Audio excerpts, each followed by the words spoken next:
कधी केला नाही गर्व ना वाद कधी केला तरी देश आज म्हणतो मी बुद्धाचा चेला.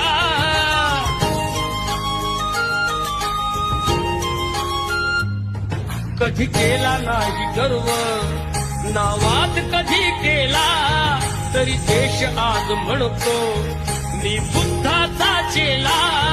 बुद्धाने बुद्ध पाहे सचित्र गौतमाचे पिंपळाच्या पानावर पाहिले चित्र गौतमाचे. पिंपळाच्या पानावर पाहिले चित्र. कधी केला नाही गर्व ना वाद कधी केला तरी देश आज म्हणतो मी बुद्धाचा चेला.